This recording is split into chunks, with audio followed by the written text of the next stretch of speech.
안녕하세요. 내리교회 김은규 목사입니다. 옛날 어떤 텔레비전의 코미디 프로에 이런 아주 재미있는 코너가 하나 있었습니다. 누가 무슨 말을 하기만 하면 그건 네 생각이고 이런 이야기죠. 5살 먹은 손자가 할아버지가 무슨 말을 해도 그건 네 생각이고 이런 말을 해서 웃긴 적이 있습니다. 지금까지 욥이 하나님 앞에 항의하고 도전했던 것은 어디까지나 욥의 개인적인 생각이라는 것이죠. 욥기가 위대한 것은 욥의 자기중심적인 세계관, 인간중심적인 세계관 이런 것을 전복시키는 것. 하나님의 생각과 욥의 생각은 다르다. 하나님은 하나님이시고 사람은 사람이다. 이제 이런 것들을 우리에게 가르쳐주는 책이 바로 욥기입니다. 하나님의 생각이 욥의 생각과 어떻게 다른지 오늘 살펴보는 시간이 되기를 바랍니다. 하나님의 첫 번째 말씀, 욥기 38장 3절. 이제 허리를 동이고 대장부답게 일어서서 묻는 말에 대답해 보아라.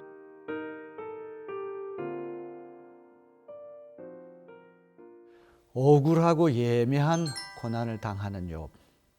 그 많던 재산을 다 잃어버리고 10명이나 되는 자식들을 다 잃어버렸습니다. 자기 자신은 발끝에서부터 머리끝까지 악한 종기가 돋아나서 모든 가족관계, 사회적인 관계, 친구들과도 떨어져야 되고 예배도 마음대로 드릴 수 없는 그런 처지가 되고 말았습니다. 왜 하나님 이와 같이 어려운 고난을 저에게 허락하십니까? 왜 하나님 잘 섬기는 사람이 이런 문제를 겪어야만 한단 말입니까? 이것은 하나님이 나타나셔서 대답해 주시지 않으면 풀릴 수가 없습니다. 그토록 고대했던 하나님이 이제 욥기 38장부터 나타나셔서 41장까지 두 차례에 걸쳐서 욥에게 말씀해 주십니다. 욥기 저자가 가장 공을 들인 부분이 바로 이 부분이라고 말합니다.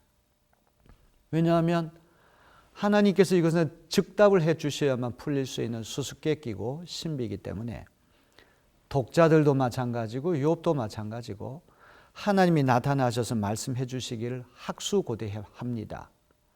마침내 이제 38장부터 41장까지 두 차례에 걸쳐서 하나님께서 욥에게 말씀해 주십니다. 1장과 2장에 나타난 하나님은 욥에게 직접 말씀하시는 것이 아니라 사탄과 내기를 하기 위하여 간접적인 말씀하시는데 마침내 하나님께서 직접 욥 앞에 나타나셔서 욥에게 말씀을 해 주십니다. 하나님과 욥 사이에 끼어있던 사탄도 어디로 간지 종적을 감추고 새 친구도 사라졌습니다. 엘리후도 어디론지 다 사라지고 말았습니다. 키엘 케고르라고 하는 철학자가 하나님 앞에 선 단독자, 고독한 단독자 이런 표현을 썼는데 이제 욥은 고독한 단독자가 되어서 하나님 앞에 홀로 서서 하나님 말씀을 듣고 또 답변도 하게 됐습니다. 신기하게도 하나님은 욥이 왜 이렇게 예매하고 부조리한 고난을 당하는지 한마디도 말씀을 하시지 않습니다. 그 대신에 근원적인 질문을 던지십니다. 내가 우주 만물의 기초를 세울 때 너는 어디 있었느냐? 너 이 세상이 돌아가는 우주의 신비를 아느냐? 너 1분 1초라도 하나님 자리에 올라가서 우주 만물을 한번 다스려 보겠느냐? 할 수 있느냐? 이런 근원적인 질문을 하나님께서 던지십니다. 이 질문 한마디로 요약하면 너라고 하는 놈은 도대체 누구냐? 이런 질문이기도 합니다. 하나님께서 우주 만물을 지으시기 전에 설계를 하시고 기초를 넣으실 때 욥이 어디에 있었느냐? 욥은 태어나지도 않았습니다. 부재 없었다는 것이죠. 너 이렇게 우주가 신비하게 돌아가는 이치를 아느냐?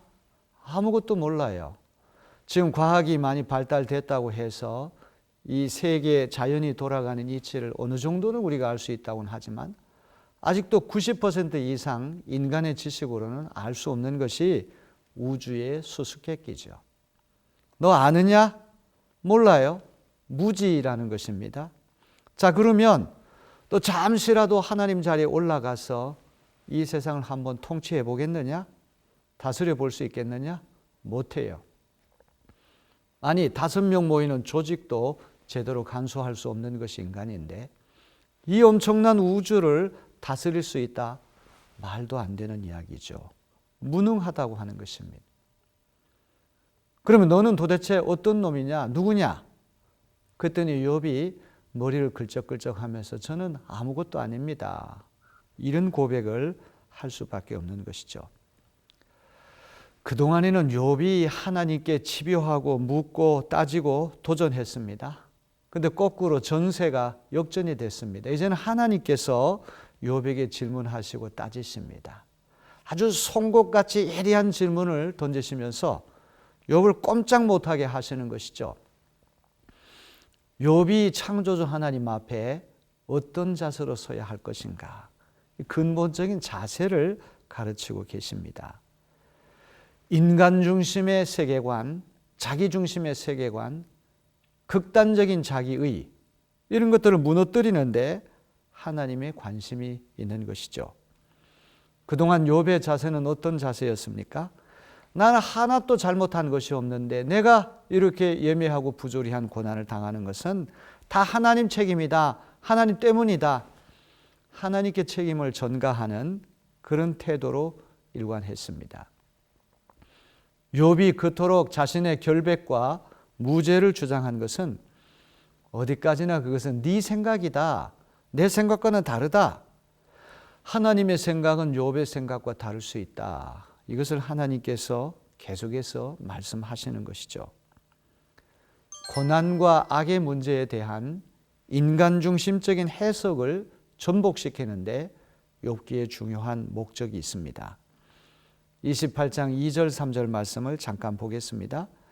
뇌가 누구이기에 무지하고 헛된 말로 내 지혜를 의심하느냐? 이제 허리를 동이고 대장부답게 일어서서 묻는 말에 대답해 봐라. 너가 그렇게 집요하게 스스로 의롭다고 주장하고 책임은 다 나에게 있다고 그러는데 너 이제 내 말 좀 한번 들어봐라. 하나님께서 이렇게 크게 꾸짖는 그런 말씀입니다. 네가 얼마나 지혜가 뛰어나고 잘나서 너만 옳다고 주장하고 하나님이 나는 그러다고 얘기했는데 이제 한번 나와 함께 맞짱을 떠보자 하는 이런 태도입니다. 자, 38장 4절 내가 땅에 기초를 놓을 때에 뇌가 거기에 있기라도 하였느냐? 뇌가 그처럼 많이 알면 내 물음에 대답해 보아라. 하나님이 우주를 설계하시고 이 엄청난 우주를 건축하실 때 욥은 태어나지도 않았습니다. 우주의 진행과 이 질서, 우주가 어떻게 운행하고 어떻게 돌아가는지 욥은 잘 모릅니다. 감히 하나님 자리에 올라가서 잠시라도 우주 만물을 통치하는 것, 이거는 불가능한 일이죠. 창조의 신비, 우주 자연의 신비 앞에 욥은 아무것도 아닙니다. 아무것도 모르고 아무것도 할 수 없는 나약한 피조물에 불과하다는 것이죠. 39장에 가면 동물 목록이라고 할 만큼 다양한 야생동물이 소개가 됩니다. 사자, 독수리를 비롯해서 날짐승, 들짐승들을 쭉 소개합니다. 이 동물의 공통점이 하나 있다면 사람에 의해서 쉽게 길들여지지 않는 야생성 동물. 인간이 이렇게 지배하고 인간이 조련할 수 없는 동물. 여기에서도 욥의 무지, 무능을 하나님은 또 한 번 부각시킵니다. 하나님은 사자도 다스리시고 독수리도 다스리시고 인간이 통제할 수 없는 야생 짐승까지 하나님은 다 다스리시는데 욥은 이런 야생 동물을 마음대로 지배할 수도 없고 조련할 수도 없다는 것이죠. 창세기 1장 28절에 보면 바다의 물고기와 하늘의 새와 땅에 움직이는 모든 생물을 다스리라. 서양 사람들이 동물과 식물과 자연을 이렇게 바라보는 시각은 창세기 1장 말씀에 근거해서 이루어진 것입니다. 인간의 이기적인 목적을 위해 인간 중심적인 견해를 가지고 우리가 자연을 함부로 이렇게 착취하기도 하고 자연을 악용하기도 하고 해서 자연재해, 이 지구의 온난화 현상, 이 기후 변화, 이 모든 것이 다 그릇된 인간 중심적인 태도 때문에 일어난 것입니다. 오늘 이 말씀 묵상할 때 욥기의 중요한 주제 중에 하나가 사람 중심의 세계관, 사람 중심의 정의, 이런 것들을 무너뜨리는 데 관심이 있구나. 하나님의 뜻과 목적은 이것인데 우리는 이 한쪽 우리 인간의 생각만을 고집할 때가 있습니다. 욥이 이렇게 격렬하게 하나님께 저항하고 도전했던 것도 자기만 옳다고 하는 독선에서부터 비롯된 것이죠. 이제 두 차례에 걸친 하나님 말씀은 엄청나게 많습니다. 그토록 말을 많이 했던 욥이 점점 말수가 줄어듭니다. 하나님이 압도적으로 말씀을 더 많이 하십니다. 그 거대한 우주 자연의 신비, 하나님의 권능 앞에 욥은 티끌만도 못한 존재로서 왜소해지고 있습니다. 자, 오늘 우리 사람 중심으로 자연을 보고 동물을 보고 식물을 보고 세계를 봤던 그런 생각들을 다 접고 뉘우치고 하나님이 이 세계 우주 자연을 어떻게 보시는가, 하나님 마음을 한번 살펴보는 그런 시간이 되었으면 좋겠습니다.